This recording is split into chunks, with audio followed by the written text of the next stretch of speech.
Oye, mi querido Jesús López Almejo, aparte de este tema que creo que es fascinante porque cuando más atacaban a López Obrador sale con el as bajo la manga, por si las moscas, dice, y hace este anuncio con los ejecutivos de tres de las instituciones financieras más importantes del mundo. También lo hace en momentos en que el mundo está con el Jesús en la boca, si me permites, por los jaloneos entre China y Estados Unidos. Y si hay una guerra comercial, si todo termina en una guerra comercial entre Estados Unidos y China, pues que tiemble medio mundo. Y de hecho ha sido un tema que ha abordado, aunque sea por encimita, ya en varias ocasiones el presidente Andrés Manuel López Obrador en la mañanera. ¿Cómo adviertes esta situación entre China y Estados Unidos y que pueda tener un impacto en países como México, precisamente? Mira, Vicente, mi lectura sigue siendo que es una cuestión coyuntural y que es una cuestión que tiene que ver más bien con la narrativa estadounidense del presidente en turno, Donald Trump. Si tú, por ejemplo, revisamos desde una técnica de análisis de discurso los tweets de Donald Trump y analizamos también las conferencias de prensa que da, Donald Trump está construyendo a un enemigo que es muy fácil de creer en el imaginario de sus votantes. Donald Trump intenta reelegirse apostándole a que aquel voto conservador que votó por él en el 2016 lo vuelva a elegir, y entonces está atacando varios frentes. Hoy anuncia, por ejemplo, que si Europa no pide el visto bueno a Estados Unidos y no lo invita a colaborar en sus programas de seguridad, lo va a sancionar. Pues ya sabemos cuál es su posición en el caso de Venezuela, ya sabemos su posición en el caso del muro fronterizo, y con China, fíjate que pasa algo bien interesante. Hoy manda un tuit y dice: Joe Biden, cuando fue vicepresidente, fue un agachón y dejó que China hiciera con Estados Unidos lo que quisieran. Obviamente Joe Biden no era el presidente de esa época y no era el que tomaba las decisiones. Sin embargo, el primer mensaje contra Joe Biden es que si va a ser aspirante, va a ser y lo nominar el Partido Demócrata, por supuesto que Trump ya empieza a mermar la legitimidad que pudiera tener Joe Biden, aprovechando también que tiene en las preliminares o en las elecciones primarias, pues tiene otros rivales de su mismo partido como Bernie Sanders o Beto O'Rourke, que le van a estar atizando a Joe Biden y que va a llegar como una figura desgastada. Trump ha dicho: si los chinos hicieron lo que quisieron en la administración de Obama, prácticamente conmigo van a tener que negociar, y van a tener que negociar acuerdos ventajosos para la economía estadounidense. Vamos a ponerles una tarifa muy alta que va a pasar del 10 al 25%, y si ellos se atreven a ponernos impuestos en retaliación o en revancha, nosotros vamos a terminar por sacar nuestras empresas de estadounidenses en China y les vamos a mandar a Vietnam o a Singapur o a Malasia con nuestros aliados para que los chinos terminen perdiendo. Pero Vicente, finalmente sí, China es el principal acreedor de Estados Unidos. O sea, si a alguien le debe en este mundo dinero a Estados Unidos es a China. Por lo tanto, yo creo que si Donald Trump se reelige, espero que no, vas a ver que va a cambiar el discurso y va a volver a decir que Xi Jinping, el líder chino, va a decir que es su amigo y que él entiende de política dura y que a veces hay que coyunturalmente actuar con firmeza. Déjame preguntarte, y en este jaloneo, ¿dónde queda México? Si es que, o en qué posición está México, o en qué oportunidad está México, o en qué reto está México, dependiendo de tu lectura, porque tenemos a un presidente, Andrés Manuel López Obrador, que no se ha enfrentado o confrontado con Donald Trump, y creo que mantiene buenas relaciones hacia China. ¿Qué oportunidad o qué visión, permíteme decirlo, apocalíptica podrías tener tú en caso de que haya una guerra comercial entre China y Estados Unidos? Pues fíjate, querido Vicente, que por esta vez no tengo una lectura apocalíptica, sino todo lo contrario.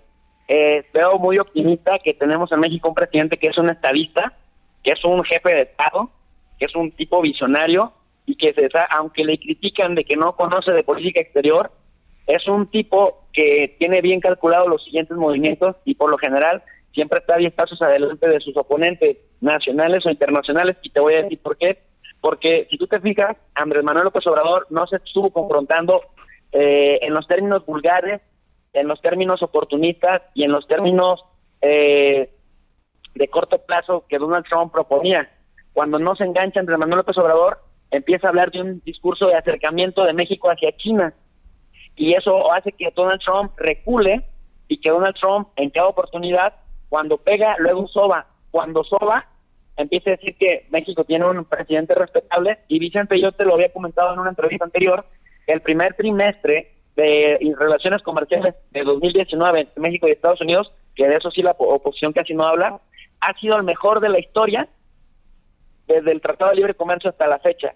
Entonces, en términos comerciales, más allá de los dimes y diretes que tenemos con Estados Unidos, las relaciones comerciales marchan bien. Y cuando digo que qué bueno que tenemos un presidente estadista, me refiero a lo siguiente, Vicente, que básicamente Andrés Manuel López Obrador, al fortalecer Pemex y al tener a tres importantes bancos, a tres importantes instituciones financieras que le dan certeza a los inversionistas y que también le dan certeza a otros políticos del exterior, desmitifican primero, Vicente, que Andrés Manuel López Obrador quiera ser comunista y que nos va a llevar a ser como Venezuela, y entonces desmonta de golpe la narrativa de la oposición que dice que que la cuarta transformación es un fracaso y que nos va a llevar a Venezuela, porque los resultados van a hablar por sí mismos. Al tener justamente alguna especie como de crisis en el exterior, pues México ya está viendo la posibilidad de que en el mediano y largo plazo se amortigüe con un Pemex que sea fuerte. Esto no implica que se vuelva a petrolarizar la economía mexicana, pero esto implica que un recurso que cubría hasta el 40% del gasto público y que nos lo quitaron con la anterior reforma energética con Peña Nieto, nuevamente vuelve a entrar en funciones y sirva como palanca de amortiguamiento. Pues qué interesante la visión que nos muestra, profesor. Te quiero agradecer el tiempo, Jesús, que nos regalas. Éxito en este evento al que vas a la Ciudad de México a participar, y yo, como siempre, pues emocionado de escuchar el análisis que realizas de las noticias más importantes. Pues muchas gracias, querido Vicente. Oye, Vicente, y quisiera aprovechar también para mandar un cordial saludo al jefe de Cancillería de la Embajada Mexicana en Irlanda, Miguel Eduardo Rea Falcón, que por ser un tipo humilde, amable y muy sencillo me pidió que no mandara saludos al aire, pero fíjate que él ha sido un gran ejemplo y un gran, de alguna manera, maestro y acompañante de vida, y de alguna manera a él también le debo mucho aprendizaje en cuanto a la lectura de las situaciones políticas a nivel internacional. Así que le mando un abrazo hasta Irlanda, que nos esté escuchando. ¿Cuál es su nombre? Miguel Eduardo Rea Falcón. Pues a don Miguel, que nos escucha desde Irlanda.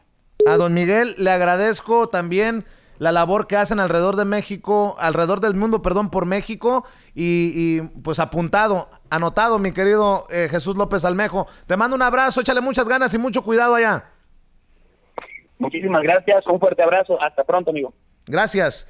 El profesor Jesús López Almejo de la Universidad Autónoma de Baja California, experto en relaciones internacionales, haciendo este análisis muy interesante, Toño, sobre el presidente Andrés Manuel López Obrador, al que llama estadista, y bueno, nos da su explicación de por qué él lo considera así. Interesantísimo, ¿no? No, y también me llama mucho la atención lo que comenta el profesor Jesús López Almejo sobre esta supuesta guerra comercial que existe entre Estados Unidos y China. Y cómo menciona esa parte fundamental. Efectivamente, los principales acreedores de Estados Unidos son los chinos.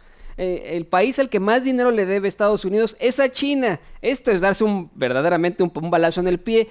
Y es más que evidente que la situación es simplemente para convencer a los votantes de Trump. Trump lo único que busca es el fin electoral de reelegirse en las elecciones, ¿no?, de 2020. Pero con esto se está llevando a los mercados, está verdaderamente atacando, pues no atacando, pero hay mucha inseguridad en los mercados en estos momentos. Ya lo vio usted, cómo amanecieron las bolsas hoy en Nueva York. El mercado bursátil está con el alma en un hilo. Me imagino, los chinos no son tontos, ¿no? O sea, es un gobierno que está cada vez incrementando muchísimo más en cualquier tipo de poder en el mundo. Es el verdadero gigante asiático. Me imagino que los chinos no tienen problema alguno, ¿no? Dicen, este güey lo está haciendo por cuestiones electorales, pero los mercados no lo ven bien. Oye, mi querido Toño, ¿qué te parece si le metemos segunda al auto?